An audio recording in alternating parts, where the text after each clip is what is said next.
Today we'll show you how to make our big batch sugar cookies for Christmas. You get multiple kinds from one batch of dough, and you don't even need a cookie cutter. Hey everybody, we're the Whiskle Wheeler YouTube channel. We love riding our mopeds and all things Wisconsin.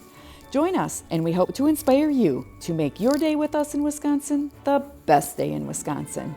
Be sure to hit the subscribe button below so you don't miss out on our next adventure. Christmas is on its way, so let's get going with our Christmas cookie recipe. First, we'll make the dough. You'll need 1 cup of butter and make sure that that's softened to room temperature. Add 1 cup of oil, 1 cup of granulated sugar, 1 cup of powdered sugar,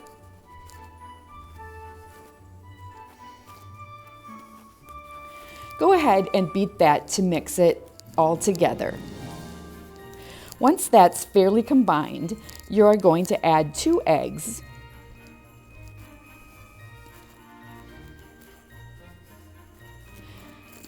Mix it up again to incorporate the eggs. Add 1 teaspoon of vanilla and mix.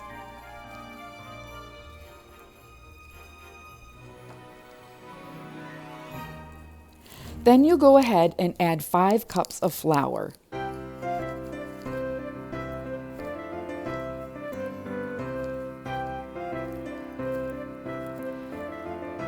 One teaspoon of salt,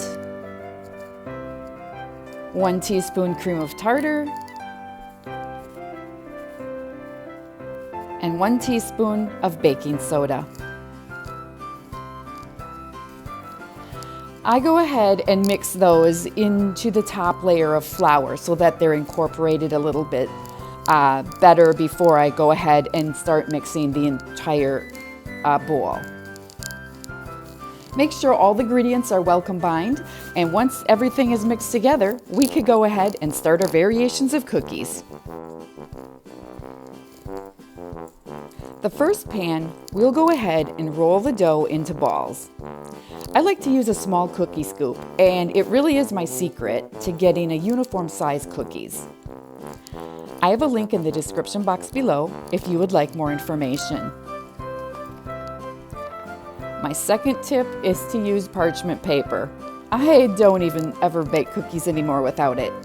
It makes for a no sticky baked on mess and easy cleanup.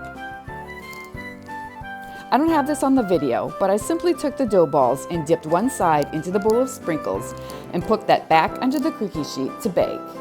350 degrees, 10 to 11 minutes. Here they are baked. It can't get much easier than that. This is a really nice variation for anyone who doesn't like anything too sweet. Now, to make what I'm going to call a candy bar cookie, I started again with the dough in the ball shaped and baked the dough for 10 to 11 minutes. Once it was baked, I removed it from the oven and took a miniature candy bar. I used Snickers, but you could use any kind of candy bar that you like. You could even use Hershey Kisses or Reese's Peanut Butter Cups.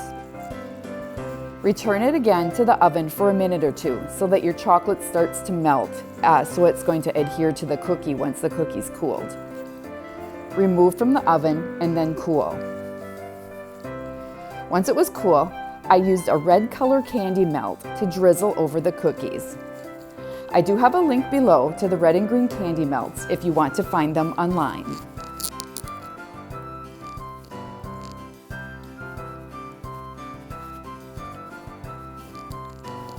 Our next batch is a chocolate nut log. It's really easy and really elegant. And I have to say, it's one of the quickest ways to decorate a cookie too. I roll the dough into a log shape and slightly flatten. Then I stick it into the oven for about 10 to 11 minutes. While they're baking, I went ahead and melted some chocolate chips. When they come out and are cool, I dip the cookies and then sprinkled with chopped nuts. This is such a quick and easy way to finish off your cookies. You'll have them done in no time. If you like jam-filled cookies, again, go ahead and roll the dough into balls. Make an indentation. I just use the back of my measuring spoon. Add a dab of your favorite jam and then bake it at 350 for 10 to 12 minutes.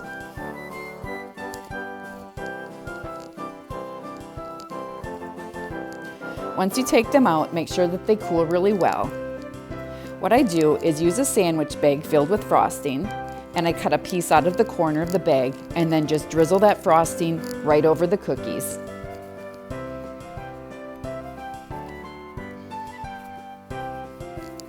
Now we'll make my favorite, the gnome cookies. Some people think they look like Santas or elves, but I don't really care because they're just cute and look great on a tray. Roll the cookies into a ball and squeeze and flatten the ball into a teardrop shape. Once they're on the pan, I squash them down to flatten so that they're all the same thickness and bake evenly. Bake at 350 degrees for 10 to 12 minutes and set aside to cool. Make sure that they're really cool before you lift them up or they could easily break.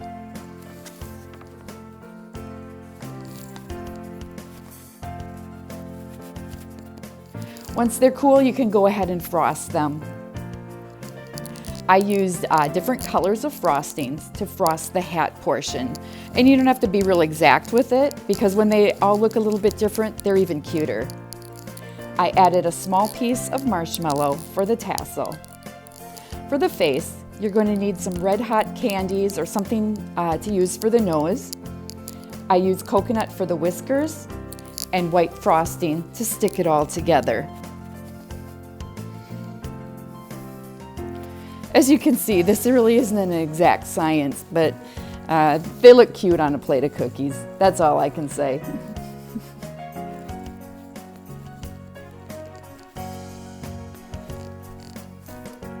Now that we've got our plate of cookies for Santa and ready for Christmas, if you like our video, be sure to hit the subscribe button and follow us throughout the year.